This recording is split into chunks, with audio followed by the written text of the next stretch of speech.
Oh my gosh, what a conversation I just had with Laura Hope. It was so awesome. I mean, we talked about unwanted habits and behaviors and how do we deal with those and step into like greater confidence and control over our lives and stuff that we do that we don't even realize. Like I used to bite my lip all the time and I used to, bite my nails and sometimes I still even have a habit of going to grab sugar when I'm stressed out or worried. Like these habits and things that pop up in our life that we don't even sometimes realize it's a habit, like biting the inside of my cheek. I do it all the time when I'm like working on a big project, when I'm nervous about something coming up. It's so interesting. And this is what she helps with because she had the habit of pulling her hair out when she was younger. She said it started around 12 years old and she just kept pulling her hair out. And so, guys, what an amazing conversation. This was so freaking good. You have to sit and watch, especially if you know there's something in your life that you just want to get rid of. Here we go.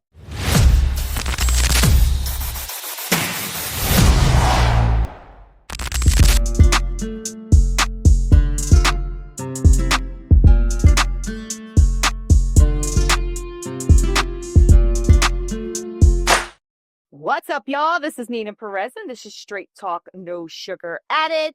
I am so excited that you're here, right? Because if we're here, we're alive, we're in the world, we can get to experience life.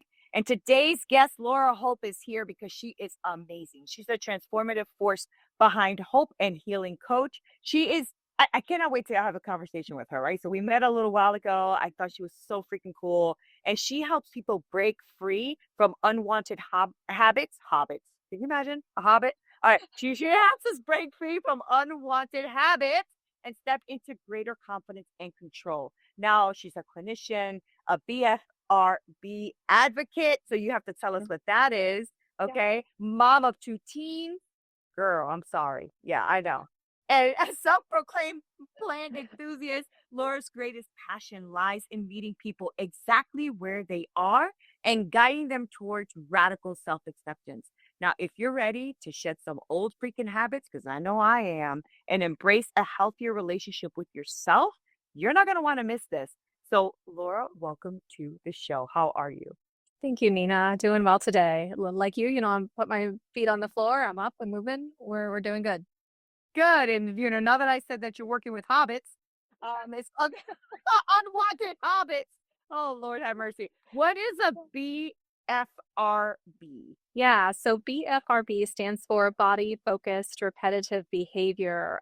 This is kind of an umbrella term that includes hair pulling, skin picking, nail biting. A lot of people struggle with cheek biting, biting the insides of their cheeks, biting the skin like that, like those little loose pieces of skin on your lip. So, body focused repetitive behavior or BFRB is any of those types of behaviors where people feel stuck with them. They feel like they just can't quite get out of it. They can be really difficult behaviors to change. So that is one particular behavior that I really enjoy working with people on. And the methods that I use though can really be applied to any unwanted behavior, whether it is, things outside of the FRBs, stress eating, impulse buying, angry outbursts, Girl, procrastination, all who those things. sent you my resume? Who sent you my information is what I want to know. Because Lord have mercy, she started with the nail biting, y'all. When I was a kid, I was a nervous kid because I had a lot of anxiety from all the hurt that I was going through. I used to bite my nails almost to bleeding, right? Yeah, And yeah, then the inside of my cheek, sometimes I still find myself biting that skin on the inside. It feels yeah, kind of good, to be honest. And yeah. then you're talking about impulsive eating, but oh Lord, okay, Laura, you about to have me as a patient. What's happening? So before we get all into that, I do want to know a little bit more about you and who you are. And I know you have two teens. Girl, I had three in the house at the same time. I didn't know how I was gonna survive. So tell us a little bit about Laura. Yeah. So, I am just a person on a mission to grow and learn more about myself and be more honest with myself because truly, I spent many, many years not being honest with myself. And so the things that I've learned along the way to get me to that point where I can grow and be honest with myself and regulate myself, I want to share those things with other people Yeah. because it's taken me a lot of years to get to this point, and I want to help speed that process up for other people. It's not necessarily like there's no quick fix, right? But we Yeah. can definitely speed that process up for people. So that that's who I am and what I love to do. What triggered that for you though? Was there something that you were doing, biting your lip, or you're doing all those kind of things? What were you doing that made you say, okay, I really need to fix this. This has to stop. Yeah. So I started pulling my hair when I was in my early teens, maybe 12-ish, something like that. And I spent a good 20 years not telling a single soul that I was pulling my hair. My mom Mm, took me to see like a dermatologist because I had a bald spot um so kind of went through this, and in the end, they said, "Oh, you have alopecia areata, which is a medical condition where your hair mm, falls out." And I just kind of ran with it. I was like, okay, let's say that. And so I spent 20 years telling people that I mm, had bald spots because of this medical condition, because I felt so much shame shame. about Yeah. that I was the one doing this to myself, as I thought then. I don't see it anymore Yeah. today. And so a lot of shame there. And then, I struggled with that, and I got to a point in life. There were a lot of things going on. I went through a really nasty divorce, and that was ugly. And kind of after that, I felt really like broken, and I felt like I had to Yeah. kind of build myself back up. And in that, I started, telling people that I was pulling my hair out. I started seeking help. I started going Good. to conferences and workshops, and I went to a retreat for people with BFRBs. And so once I started kind of opening up to the world about this being something that I was struggling with, I learned that there were a lot of resources out there to help me. And so I took all of these resources in, and there are all these strategies. When you're working with, BFRBs, a lot of the focus is on strategies, which is fantastic. But I amassed all of these strategies wearing a hat. Right now, I wear wigs. I'm living my best hair life with wigs. I love wigs, but that helps me. Um, and so there are all these strategies, and I had all these strategies, and it just wasn't quite enough. Like there was still something missing. Thing. And finally, on my path, I learned that these strategies don't work without acceptance of where we are at right now and self-compassion. And once Yeah. you bring those two things in, acceptance and self-compassion, then the strategies work. Then you can do these things. But for as long as you are beating yourself up over, struggling with this behavior, whatever the behavior is, if you're like holding a grudge against yourself because you haven't let it go yet, that So good. will interfere with moving past the behavior, because these are all just coping tools. There's nothing Yeah. bad about them. They're just ways to cope. As you said, you had stressors, right? And you turn to Yeah. these things. They helped you cope. Um, Right. so so yeah, uh That's really deep though. As you said that, I felt that like in my chest, right? The shame mm, part. Because oh for yeah. so long I was in so much shame. And still I still deal with it. Like, I was just doing a EFDR, whatever it's called, a tapping session just before our call, right? With someone. And it released a lot of like this energy. And I'm like, now everything's starting to make me cry. Like, what the hell? Like, what is going on right now? Okay. But what happened was, yesterday, I've been trying to lose weight for a very long time. So since I was a child, right, just listening to you speaking is bringing back all these things. And, I was abused a lot as a child. So I used to hide in a corner and eat to soothe the hurt that I was feeling, you know? And as an adult, I'm 52 and I still find myself not hiding in the corner, but I'll eat things to soothe anxiety, Yes. worry, anxiousness, things like that. And so lately what's happened these last like 2 weeks, I had an attack on my website with all of my emails, and they've gotten into my bank account. They took all my money, like all that kind of stuff. And that anxiety and worry, "Oh my god, I don't have any money because it's gone, like, I can't get it back, and they're trying to work it out, but I don't think I'm gonna get it back." That has given me such a stressor of anxiety. Mhm. What did I do yesterday? I ate a piece of cake. I went into the fridge looking for ice cream. I was looking for sugar everywhere in the house. I try not to keep it in the house, so I don't do that. And I was like, whoa, stop a second. What are you doing? Right? So Laura, Mm. I get it because you can Yeah, definitely give me tools to say to me, hey, Nina, like the coping pieces, don't put sugar in your house. exactly. But I need to go deeper, girl. You know what I'm Right, saying? Like, dude, I gotta stop this behavior. It's right, like, what is this shit? You know? So I right. love that you did that. I love that you took the strategies, the tools that, all that you do with your patients and your clients and all of that. And now you're saying, no, we're gonna start having some compassion for ourselves. Yeah. We're bringing another element here so that you can love yourself through the healing. That's what it sounds Yeah. like you're doing. Absolutely, absolutely. And the other thing, just to touch on, those strategies, like you said, I've got these strategies, right? But there's something missing. Those strategies, especially when you have a bunch of them, can actually contribute to the shame. Because then Yeah. people say, Yeah. I know what to do differently. I know what I should be So doing, and I'm true. not So doing it. true. And so it just feeds the shame. So Yeah. again, bringing in that self-compassion, recognizing that that behavior is trying to help you, it's trying to support you, it is trying to soothe you, it's not trying to ruin your life. So how Right. can we invite it in for tea and listen to it and acknowledge it and respect it for what it's trying to do? And yet, like a kid, right? Like, you can soothe a kid and say it's going to be okay without saying, yeah, let's eat the ice cream Yeah. before dinner, right? Yeah. Same thing, saying, I appreciate what this behavior is trying to do for me. And I have decided I want to cope in these other ways instead, because these other ways feel better to me long term. So do you do that do you do that more on a conscious level, or is there something that you do to the subconscious level as well, right? Because I think about how consciously I know, and you're right, shame does play a big piece in this because I should know better.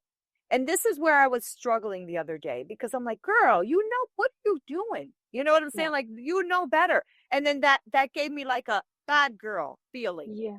you Right. know? And then I just felt like a bad person all day. And I'm like, girl, as much as I've helped people with neuro linguistic programming and hypnosis and all that shit, we still have stuff. We still Yeah, we have do. stuff.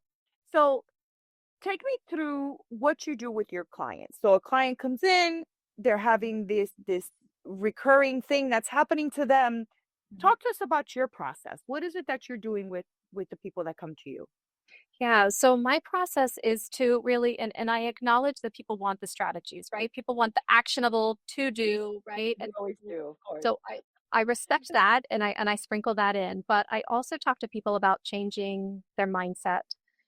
For example, we talked about just a second ago, not looking at these behaviors like they're this terrible thing that's trying to ruin your life, but looking at these behaviors as this is something that is trying to help me, but it's not happening in the way that I want. So shifting Yeah. that mindset Yeah. so we can look at these behaviors differently and stop trying to shove them away, because we don't want to shove them out of our lives. It really doesn't work very well. I say that that's like a rubber band, right? The more you pull on it away, the more you try to get rid of it, the stronger it's going to try to come back in, right? So we don't want to shove Mhm. these things Mhm. away. Mhm. We want to teach those parts of us to play nice in the sandbox with the rest of the parts, right? We want to help it work for us rather Right. than shove it out. So I talk a lot about mindset. I talk a lot about how are we looking at this behavior? What are we thinking about this behavior? How do we feel towards this behavior? How do we feel towards ourselves?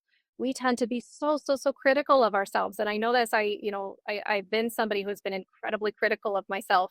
And we tend to say things to ourselves that we would never say to other people, Yeah. not a Yeah. million years, nor would we want anybody else to say to us. And so, in part of that mindset, I encourage people talk to yourself like you would talk to somebody you really care for, or a child, or how you want somebody to talk to you. Um, we would hate it if there was somebody looking over our shoulder all day long telling us what a terrible job we were doing, right? We'd be like, get out of here, like I don't want you here, right? Right. Right. Right. We can't do that with ourselves, but it has the same impact on us when we talk to ourselves that way. Has the same impact as if we had somebody else kind of standing over us. So I encourage people to shift their mindsets.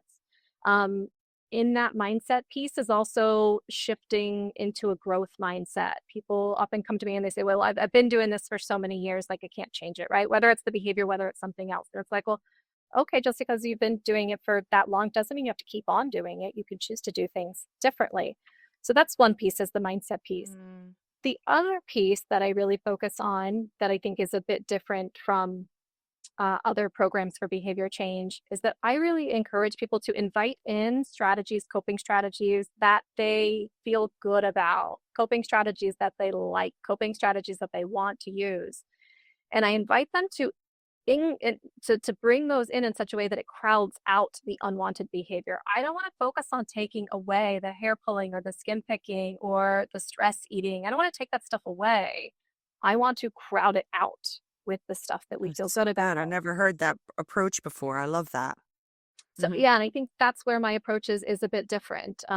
Is both that mindset shift and crowding out the behaviors, and then the strategies work Mm-hmm. once we Mm-hmm. have that part. So walk us through, if you don't mind, maybe a piece of the mindset. We don't have to go down the whole thing, but I would like to have like maybe a piece of that, like how you do it, like what is it that you say, and the crowding out. I've never heard that before, so I'd love you to kind of highlight that for us.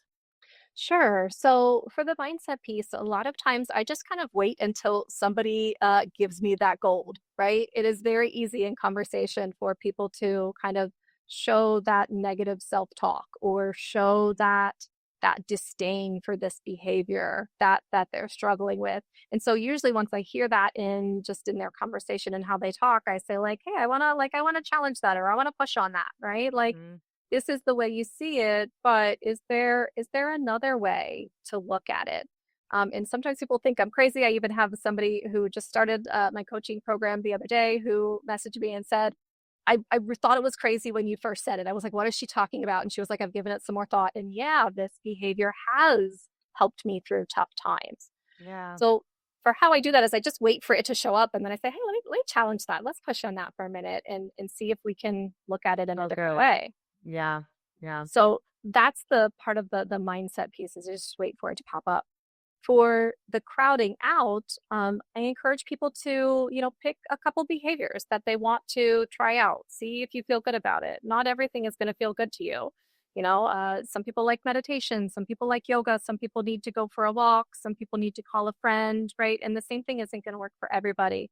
So I invite people to pick a couple and then just try them out. See, does that work for you? Does it not work for you? Would it work for you under different circumstances? But we have to tackle this other thing that's getting in the way. Sleep is a good example of that, right? Sometimes people know that they need more sleep, but it's like, okay, well, we've got to tackle A, B, and C before you can get to bed at a time that you Mm-hmm. feel good about. Mm-hmm. So a lot of it is just bringing in those strategies and then kind of accumulating the strategies that feel good to people, accumulating the I strategies see. that they I want to. see. Because if Okay. all of those behaviors are just trying to soothe us and we can bring in other soothing behaviors that we feel good about, we lessen the need for the unwanted behaviors. And we're That's so still good. fulfilling that purpose, right? Because that behavior just wants to soothe us. So if we can say, yeah, I want to be soothed too, but I want to be soothed in this way, then that kind of lessens the load on the behavior that we're really struggling with and we don't want in our lives. Yeah. So good. I love that idea of just creating like lifestyle habits around you that then start to the other stuff just starts to go away. And that's really true, isn't it? Because when you start to think about like maybe old habits you had when you were in your teens, then when you're in your 20s they're not there anymore, and then when you're in your 30s you're different than you were in your 20s. So that's very true. Like we change all the time. Mhm. Sometimes subconsciously we just change because it doesn't fit us anymore. Yeah, And then there's some things we just keep bringing into maybe reinventing it in a not productive way. I don't yeah, think these things are good or bad. I think they just are sometimes, although they can make you feel in your body bad, sure. right? Yeah. Yeah. So I'm glad you're bringing awareness to all of that because it helps people to like pause and say, "Wait, okay, so I thought Laura was crazy, but maybe she's not so crazy. Maybe she actually is making some kind of sense here." This is kind of a little bit off, but do you give these tools or try to give these tools to your teens? Yeah, yeah. Teens are actually a great group. I encourage people of all ages. I'm sure that there's an age at which it's young enough that it's not effective, right? But for teens, definitely. Because again, we're just bringing in more awareness. We're Yeah. bringing in that self compassion, and that works at any age, right? We can grow that awareness and we can grow that self compassion at any age. Now, the awareness might be capped at a certain point for, Yeah. a teenager, right? Just because of their developmental level, but it's always beneficial to increase awareness. Now they know it all, Laura. What are you talking Oh, yeah, you're right. about? You're right. They got one in, yeah. You don't know Well, anything. They know everything. you're Okay. right. You're right. Apparently, I've lost knowledge according to my teens, right? As I've gotten older. Yeah. Yeah. That's so funny. So tell me about like now, now that people know that, well, first of all, that they should be working with you because you apparently know everything you're freaking doing and it's so evident. So you know, for those of us who are out here struggling with these things, because I until you just said that about what did we call it? It was BFRB. Yeah. I didn't really notice that those were something that I was doing to cope. It was just I thought it was just a thing, right? Like the biting of the nails and I knew it was a bad thing because my parents would tell me all the time that was a bad thing to do, right? And then biting of the cheek, I still do that when I'm anxious. I didn't realize it until you just said that. I'm like, oh my God, I do that all the time. Shaking of my leg, like constantly shaking the leg, shaking the leg, shaking the leg. Is that part of it too? Is that like a Oh, yeah, they're all regulation tools. And yeah. one of the kind of tricky things about them, especially these BFRBs, but I think it applies to other behaviors as well, is that they help regulate from both directions. If you feel overstimulated, such as anxious, they can bring you down to a healthy stimulation.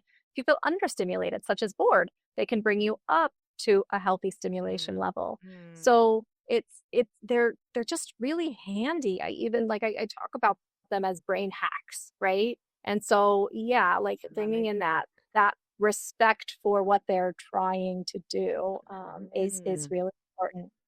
That's really smart. Actually, it's amazing, isn't it? How our minds always try to help us in any way, right? Like even when Yeah, we're afraid, we're fearful. Well, obviously it's because we're not doing something it knows, so it's trying to protect us from doing it, even though it's silly. We're not running from lions and tigers and bears anymore.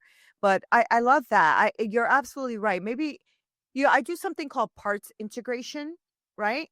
Where yeah, so yeah, I I love do parts that with work. I like that too. And it was when I do parts integration with the women in my coaching group, they're like, "Oh my God, that is amazing." I'm like, "Yeah, it is, right? Because those parts really both want the same exact great things for Yes. you." But when it comes to like I'm just going to be on the personal level when it comes to like what I told you that I've been going through this last 2 weeks and how hard it's been on me and my psyche and my like I've just been like struggling with it and eating things I'm not supposed to be eating and then now I'm shaming myself because oh my God I'm like lost 4 pounds gained 2 what the hell like that kind of thing that sometimes is so deep seated in us right that it's hard to navigate that especially Yes. alone right so with your hair pulling and what you were going through, did you seek help for that or did you learn to do that yourself as you were going through the through your teachings and learnings and all that? It was a good combination of both because, as I mentioned, I went to conferences Oh, that's and right. Mhm. read books and got, as much information as I could. But truly those things really focused a lot on the strategies. And I won't say that they completely ignored the emotional or the mindset aspect of it, but it was really a heavy focus on strategies. So I think it was a good combination of Mm, those things. I don't think I could have done it without all the workshops and books and so on and yeah. trainings, but I also couldn't have done it without the self compassion, and that's something that I've just been, and I'm still on a journey to develop it. But it's one of those things that I often tell people: you just start somewhere, and then you practice it, and you practice it, and you practice it, and you practice it 1,000 more times, and then it starts to get a little easier, and you keep Mhm, mhm. practicing it. Did you feel a sense of unburden and freedom when you finally stopped lying to everyone?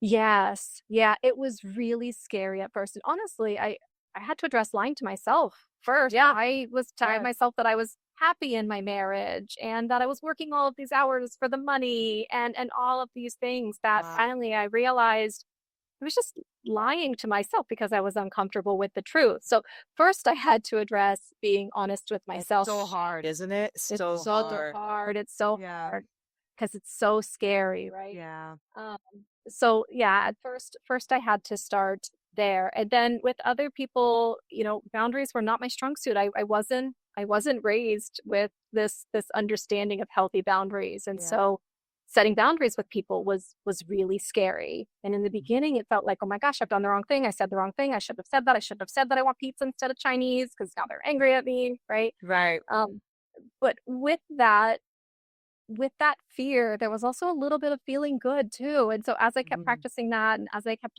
really asserting those boundaries, the fear part subsided and that feeling good part grew and strengthened. And so that gave me the ability to keep on going and building those. That's so good. It's like what you were talking about with crowding out the bad behavior, right? Exactly. Yeah. Yeah. Exactly. Boundaries is a big one. I think more and more women are starting to maybe hear about it more or learn about it more. I mean, men probably too, but I know for women it seems to be a bigger issue, right? Because we Yeah. tend to not have boundaries with our children, not have boundaries with our spouse, not have Mhm. boundaries with our parents or friends or coworkers or whatever. And that was hard for me too. And when I first said no, I felt like such a bad person. When Yeah. I first said no, because they were like, "You can't take me there." I'm like, "No." They're like, "Why?" And Yeah. I honestly had no reason why other than I didn't wanna do it. So I just said, "I just can't, I'm busy." That's what I said. But I just remember then feeling this enormous amount of guilt and was like, "Should I call them back? I should do it anyway. I mean, I'm not doing anything, so what?" You know what I'm saying? And I'm Yeah. like, "No, no, you're going to sit in this right now, and you're going to hate it, and you're Yes. gonna be fine." Girl, Yes. now it's so easy. It is Yeah. so easy to say no. Well, Yes. I am so grateful for boundaries. Yeah, So yeah, grateful. yeah, they're so Yeah. freeing, right? It It's is so so liberating freeing. to be able to put yourself first and meet your own needs first, Yeah. Yeah. and not feel responsible that you couldn't meet other people's needs. Right. I know. And we always feel like we have to meet everybody else's needs, and that keeps us stuck. So tell me about how someone can maybe start the journey today. Like, say someone's listening and they're like, that sounds all good, Laura, and I might be giving you a call, but how the hell do I start today? So, do you have like a tip or something that you give people to just start? Yeah, my tip is usually start small. We often set these huge goals for ourselves, and I'm a big advocate of huge goals. We need to break off a smaller piece to start with, and so I tell people to start small. And so, for the self compassion, if starting small to you is looking in the mirror and saying you're doing okay today, right, or you've got this. If that's the amount of self compassion that is there for you, awesome. Start there. Keep doing that. Build on it, right? If you can do more than that, then awesome, do more than that, but start small. Same thing with um the uh the strategies, bringing those in, right? If there's something that feels really big, okay, break off a smaller piece of it, start small. So I my tip would be find something that you want to work off, break off a smaller piece of it, start there and work your way up to the thing that feels really hard or really big. Mhm, mhm. That's good. That's good. And I think people just need to give themselves that type of grace because you're right. I Yeah, think we just want to do it so fast and we don't realize that doing it fast also will make you fall back pretty fast too. And so if you did it absolutely. yeah, right? So if you did it in smaller steps, then y- you won't even realize it. By the time you know it, you already are winning the game, whatever that game is for Yeah. you. Because I know with me, I have ADHD as well, so I always have to do things like spontaneously fast. Now, 50 times, let's go, and then I'm burnt out and going, why are you burnt out? Why do you think, So yeah, I get that. And a lot of people who listen to the show are like entrepreneurs and solopreneurs, coaches, things like that. So they feel me when I say that because I'm sure they're all going through that, just like you raised your hand, Yeah. right? So okay, so then we have a starting small piece, right? So they Mhm. can start with, giving themselves maybe some sort of kudos too for the work that they have done. Because a Yes. lot of times we just do so many a bit beautiful and amazing things and we don't even pause to acknowledge it. We don't even Absolutely. pause. Yet if it's somebody we love, we would pause and acknowledge it all day long. Like, we Mhm. have got to stop doing that to ourselves, Laura. We really, Yep. really do. We're I worth agree. more than that, right? Yep. So, how if someone is listening to you right now, and I'm sure there are probably about 120,000 people listening to you right now. So, if they're listening to you right now, Laura, and somebody really wants to work with you, what does that look like? Right? Like when they want to work with you, they're listening to you, they're like, okay, but maybe they're a little afraid. Maybe they don't know if they should reach out. So give us how that looks like to work with you. Sure. So the current program that I have is called Hack Your Habit. And so that is a 12-week program. In that program, there are 8 one-on-one sessions that are kind of tailored towards that behavior stuff. And then also between session messaging using an app so that people can have like ongoing day-to-day support. Because That's it's too good. hard to wait a week or two to meet again. And that Yeah. you've got all these things that happen, right? So that helps people get through that. If so and if anybody is interested in that, then they can go to my website, hopeandhealingcoach.com. For anybody who is not quite there, they're like, yeah, like I want to know more about this, but I don't know that I'm ready to like sign up for coaching or like get into that, or this isn't a good time or whatever. I am offering workshops.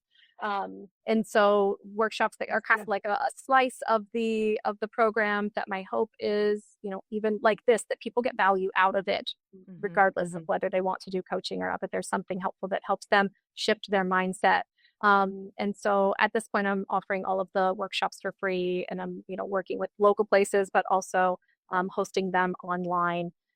And so those right now are listed under Eventbrite.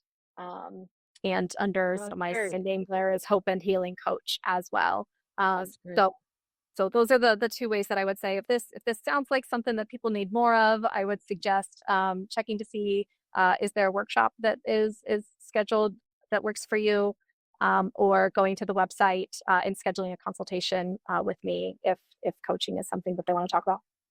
You know what I love? I love that it's a 12-week, like you have a timeline, Right. right? Like I was talking to someone and she was telling me that when she got divorced, her kids had a hard time with it.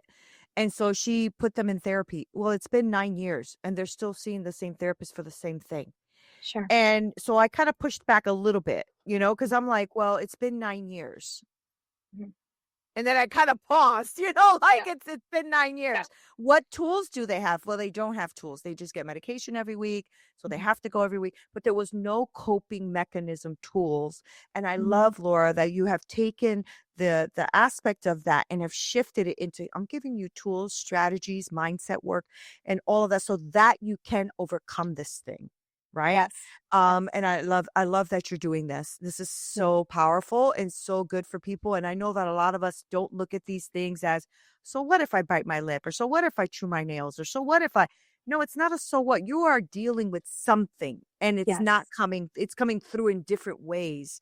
And I Right. want everybody to be healed. And that's what you want too. Like we just Mhm. want them to be healed and be better and live their life to the fullest because it's Yes. so short. Our life according to I'm a Christian, so in the Bible it says it's like a vapor in the Mhm. wind. Like that's Mhm. how fast our life is, Yeah. right? Yeah. So if we're here, let's enjoy it, right? Absolutely.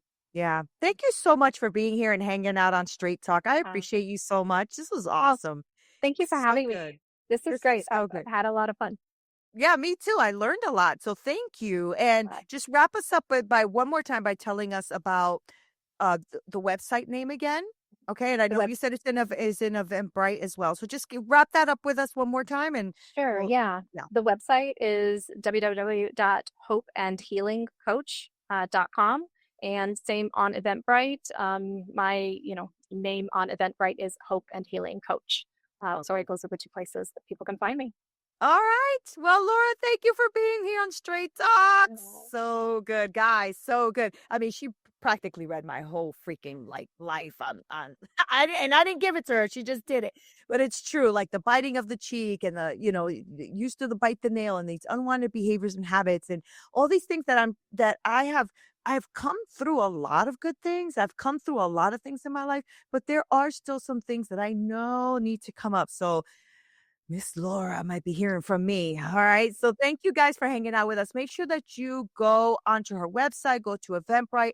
You'll be a part of the workshops because all of us should be on purpose trying to live a better life, a better existence, a better way of being without all the hangups. Because all of those things that we have are not even true stories. They're just things we told ourselves. They're things that we started to manifest in our life because we felt like that was the truth, right? It is not true that things are hurting me like that anymore when I was a kid. When I was a kid, that was his problem. He shouldn't have done that to me, but he did, right? And so those things, the shame and the unforgiveness and the unwanted behaviors and all that, those are no longer true anymore to serve me. So I have to shift that and find a different way. So, guys, I love this conversation so much, and I love everything that Laura's about. Make sure that you go and follow and like and share and subscribe and share this with someone who can really use this. All right, guys. So thank you guys for being here.